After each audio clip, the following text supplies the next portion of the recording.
Bismillahirrahmanirrahim. Assalamualaikum warahmatullahi wabarakatuh. Perkenalkan, nama saya Cindy Pratama.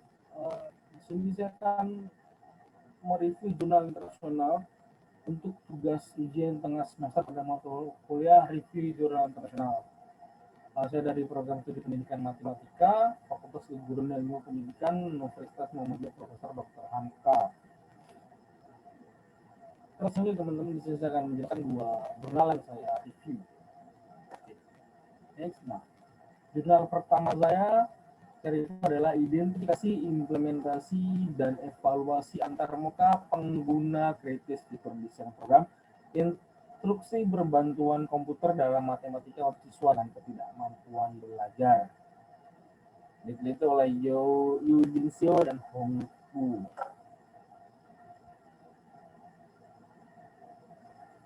Teori pentingnya, secara umum penelitian ini adalah untuk menggunakan representasi dalam matematika dan telah diidentifikasi sebagai cara yang efektif untuk membantu siswa memvisualisasikan dan memahami konsep matematika kompleks dan abstrak, gitu teman-teman. Lalu tujuan dari penelitian ini adalah untuk menilai apakah Math Explorer dirancang dengan baik dalam hal antarmuka untuk siswa dengan dengan ketidakmampuan belajar, gitu teman-teman ya. Nah, lalu metodologi yang digunakan adalah penelitian digunakan untuk pengujian kegunaan. Lalu ukuran sampelnya dan atau populasinya itu dari 5 spesial guru, kependidikan, dan 17 siswa. Teknik analisis yang digunakan adalah pengantar sesi, tugas, dan pasca tugas. Jadi pertama ada penjelasan dulu atau pengantar sesinya tentang penelitian ini, lalu diberi tugas untuk menjawab dari pengantar sesi tadi, apakah si sampel dan populasi ini dapat mengerjakan atau menyelesaikan tugasnya dengan baik. Lalu setelah itu akan ada pengantar sesi lagi, lalu yang disebut dengan pasca tugas untuk menilai apakah apa yang sudah diisi oleh tugas yang sudah dikerjakan oleh sampel itu dapat terjawab dengan baik dan benar. Nah, hasil penelitian. Jadi dari penelitian tadi tuh, dari pertama representasi, tugas, lalu pasca tugas, secara keseluruhan para siswa sangat bersemangat nih menggunakan komputasi alat kamus, tombol suara, dan alat menggambar di Math Explorer. Para siswa mengungkapkan bahwa penjelajah atau menjelajahi matematika sangat mudah dan menyenangkan. Maksudnya itu karena di sini kita menggunakan teknologi atau bisa disebut dengan Math Explorer. Jadi si siswa ini tertarik, sangat antusias untuk belajar matematika kayak gitu. Untuk indikator instrumennya tidak terlalu dijelaskan secara rinci atau gamblang, tadi cuma hanya tugas gitu aja.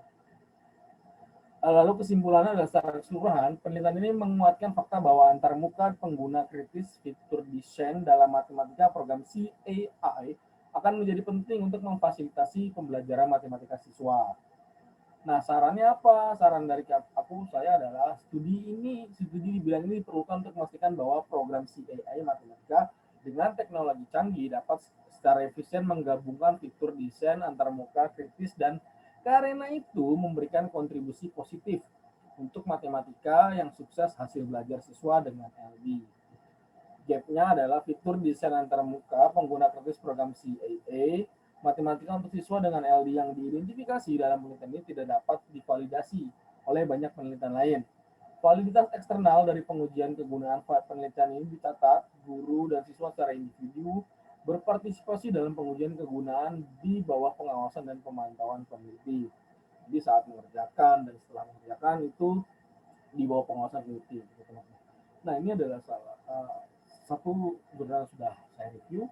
Selanjutnya dari jurnal selanjutnya, jurnal kedua. Jadi jurnal keduanya itu efektivitas pembelajaran berbasis realitas virtual pada hasil pembelajaran siswa di K12 dan pendidikan tinggi. Sebuah meta analisis. Jadi nanti di sini akan dijelaskan metode meta analisis ini. Ini ditulis oleh Zahira, Nastigos, dan lain kawan-kawannya. Lalu kenapa sih saya milih dua jurnal ini? Karena dua jurnal ini bersangkutan menurut saya, teman-teman ya. Jadi setelah tadi menggunakan teknologi canggih atau App Explorer Net itu, di sini kita akan bahas lebih dalam tentang virtual pembelajaran realitas secara virtualnya itu gimana gitu. Di pendidikan tinggi dan di kelas 12. Teori pentingnya adalah simulasi adalah lingkungan pembelajaran digital interaktif yang meniru proses atau situasi kehidupan nyata. Simulasi memungkinkan peserta didik untuk menguji hipotesis mereka tentang pengaruh variabel input pada hasil yang diinginkan. Nah, tujuan dari penelitian ini untuk memeriksa efek keseluruhan serta dampak yang dipilih prinsip desain instruksional dalam konteks instruksi berbasis teknologi realitas virtual. Nah, metodologinya adalah meta-analisis, gitu teman-teman. Nah, meta-analisis itu apa sih? Meta-analisis itu merupakan suatu teknik statistika untuk menggabungkan hasil dari dua atau lebih penelitian sejenis. Jadi ini sebelumnya ada penelitian juga yang sama atau sejenis sehingga diperoleh paduan data secara kuantitatif. Kayak gitu. Nah, ukuran sampel itu ada sebanyak 13 studi. Makanya di sini akan ada. Jadi sebelum penelitian ini ada penelitian lain yang akan digabungkan, makanya disebut dengan kita menggunakan teknik analisis adalah meta-analisis. Nah, hasil penelitiannya adalah 3 meta-analisis yang dilaporkan dalam penelitian ini mengungkapkan efek positif yang signifikan secara statistik dari permainan, simulasi, dan virtual dunia pembelajaran siswa. Selanjutnya, dalam setiap kasus, analisis heterogeneous studi menunjukkan bahwa tingkat keuntungan berbeda. Untuk indikator instrumen tidak terlalu dijelaskan. Lalu kesimpulannya hasilnya menunjukkan bahwa siswa menghabiskan lebih banyak waktu bermain game. Keuntungan hasil belajar mulai berkurang atau minat ya. Jadi kenapa tadi di sini dijelaskan bahwa kita memeriksa efek keseluruhan serta dampak. Jadi dampak dari penggunaan pembelajaran secara virtual itu sebenarnya siswa itu lebih banyak menghabiskan waktu untuk bermain game, dan setelah mereka bermain game, minat mereka untuk untuk belajar itu berkurang, sehingga dampaknya dari hasil belajar mereka mulai berkurang gitu.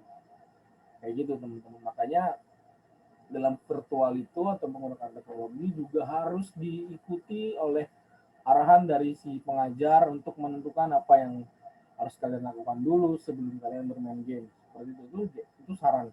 Nah, gapnya tidak menemukan perbedaan antara studi yang menilai tingkat prestasi siswa menggunakan berbasis pengetahuan, berbasis kemampuan, atau berbasis keterampilan langkah-langkah untuk game atau dunia virtual.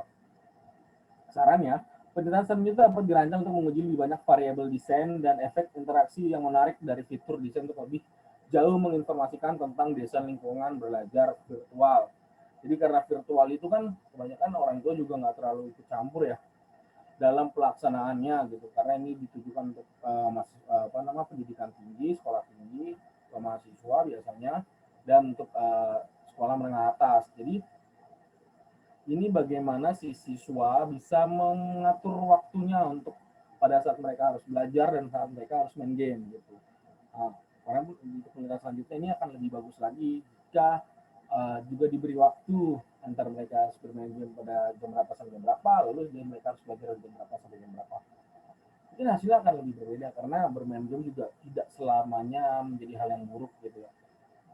Oke, cukup sampai situ aja tentang review jurnal internasional dari saya. Mohon maaf jika ada kekurangan dan masih ada yang tidak saya review lebih rinci lagi gitu ya. Karena di sini juga sekarang sudah Idul Fitri, bulan Ramadan selesai. Saya mengucapkan minal aidin wal faizin, mohon maaf lahir dan batin semuanya. Bila fisabil haq fastabiqul khairat. Assalamualaikum warahmatullahi wabarakatuh.